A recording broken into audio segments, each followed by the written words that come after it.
What is product documentation? What are the types of product documentation? And how do you create good product documentation? Well, in this video, we're going to dive into that and more. And hey friends, my name is Josh and I have over 10 years of experience in technical writing, and I'm also the founder of Technical Writer HQ. This video is for technical writers who want to learn about product documentation. But before we dive into all that, take a moment to subscribe to our channel, and that way you don't miss any of our future videos about documentation, information architecture, and much more. Now let's go ahead and get started. So product documentation is all the documentation that is related to a product, whether the product is hardware or software. Product documentation includes both the documentation that is relevant to the product manufacturer and development, and documentation that is written for users of the product. And product documentation can be divided into two major categories. You have system documentation, which contains information such as architecture, design, and source code that is used by the product designers and manufacturers. The technical part of system documentation is aimed at highly technical audience, such as researchers and engineers. The business part of system documentation is aimed at business developers and marketers. System documentation is not generally released to the public. And then we have user documentation. This is the content you provide end users with to help them be more successful with your product or service. Depending on the product, the information is aimed at either a technical or non-technical audience. Examples are user manuals, quick start guides, and troubleshooting manuals. Types of system documentation include product requirement documents. This defines the requirements of a particular product, including the product's purpose, features, and functionality. It serves as a guide for businesses and technical teams to help build, launch, and market the product. And here's an example of a product requirements document for a mobile web application. Now, these can look very different depending on the types of products. And we have technical architecture. This contains a detailed technical architecture for both the hardware and the software components of a product. It serves as a reference for engineers and programmers who work on developing the product. And the architecture is also a valuable resource for engineers who will develop later versions of the product. Next, we have test documentation, which contains detailed results of testing that the product has gone through. And then source code. This is especially relevant for software products as it contains all the source code for the software. And then we have product roadmap. Product roadmap contains a plan of action for how a product or solution will evolve over time. It often serves as a guide for both businesses and technical teams. And then we have types of user documentation. One type is a knowledge base, a published collection of documentation that includes answers to frequently asked questions, how-to guides, and troubleshooting instructions. It's designed to make it easy for people to find solutions to their problems without having to ask for help. A knowledge base can encompass many forms of content, including FAQs, step-by-step process guides, introductory articles, video demonstrations, glossaries, and definition lists.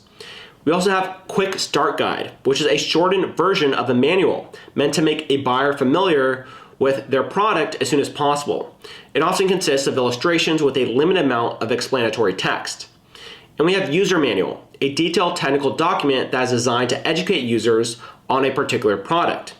It's usually written by technical writers or product designers, and its purpose is to inform users and help them solve any problems pertaining to the product. And we have Installation Manual, a manual written that describes installation of either a hardware or software product. It contains detailed step-by-step instructions related to product installation. And Troubleshooting Manual, a technical manual that contains step-by-step instructions for resolving or troubleshooting common problems. And next we have Release Notes, which are technical documentation produced and distributed with a product update. So for example, recent changes, feature enhancements, or even bug fixes. I include an example from Slack here so you can get a better idea of what Release Notes may look like. And Release Notes briefly detail specific changes included in a product update, as you can see here. And case studies are another important piece. They show potential customers the real-life application of your product or service. We also have white papers, which are in-depth reports or guides about specific topics. They're used to convince readers of your expertise and subtly suggest that your product is the best product to solve their problem. I include the white paper that the founders of Google created about search engines before they started their company. As you can see, white papers can change the world, to say the least. And we have data sheets, also known as a spec sheet, which contain a detailed listing of technical specifications of a product. They're useful if you need to quickly find out if a product supports features and specifications that you need. And both system documentation and user documentation offer multiple benefits. Now let's take a look at some advantages of system documentation.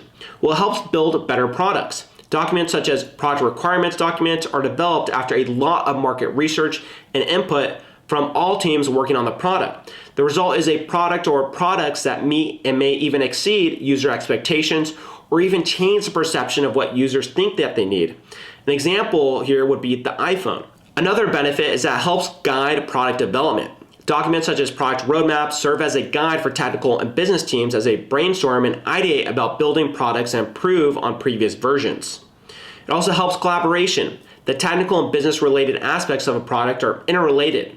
And system documentation helps technical and business teams work together for product development and marketing. It serves as an information repository. A common feature of organizations is employee turnover, unfortunately. And what this means is that people are leaving and new people are joining. And good system documentation helps new team members come up to speed and start to contribute in the least possible time. Some advantages of user documentation include that it adds value to the product. This means documentation is essentially part of the product, and good documentation enhances the value of a product because it's all part of one experience for the user. It also helps unlock product potential. Good documentation not only informs users about the full suite of the product features, but also guides users on how to effectively use those features. And it builds customer confidence.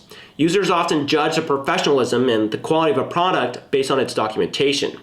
And it helps drive sales, especially in business environments. Many business decisions are based on the quality of documentation and customer support that accompany a product.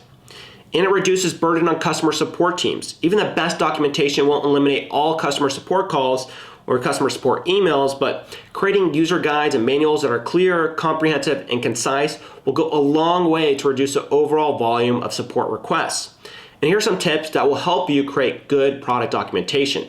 First is know your objective. Every type of product documentation has a purpose. Once the objective is clear, you can break down the information into sections that are well-defined and straightforward to follow. You should also know your audience. It's imperative to know the kind of audience that will read your content, as it will influence how you create that content. And knowing your average user as well can give you an idea of the language you should use when writing the user manual, the format, and overall style. For instance, content for tech-savvy IT specialists will be very different than content for parents with young families. You also want to use appropriate language. Regardless of who your audience is, the language used should be appropriate for the audience. You can use highly technical language if the audience is mostly comprised of, let's say, researchers and engineers. However, though, you'll need to make language accessible and comprehensible for a non-technical audience. You also want to make it visual. Humans are known to process visual data 60,000 times faster than text, which is why you want your documentation to include images. The use of clear images and relevant text will enhance user comprehension, as long as the images actually add value. So make sure you're not just throwing an image in there to throw an image in there.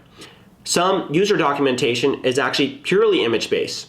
For example, IKEA manuals are famously text-free. You also want to enhance searchability. Even the simplest of product documentation can run to hundreds of pages, which means that nobody is going to read it in full. That is why you need to make it easy to find relevant information and give documentation a clean format by having a consistent layout from page to page, and make sure there is appropriate space between chunks of text. And use similar keywords related to the product, and make sure the font is simple and readable. And feedback is super important. Getting feedback from real users can help you enhance product documentation and eliminate any potential blind spots. And that may mean just having a thumbs up, thumbs down on your documentation, being able to provide a form where they can provide feedback and email your documentation team. And there we have it. We just went over what product documentation is, types of product documentation, and some tips for creating great product documentation. And if you feel like you learned a lot from this video, make sure to go ahead and give it a thumbs up and subscribe to our channel so you don't miss out on any of our future videos about documentation as well. And again, my name is Josh. I'm the founder of Technical Writer HQ, and I'll go ahead and see you on some of our following videos. Cheers.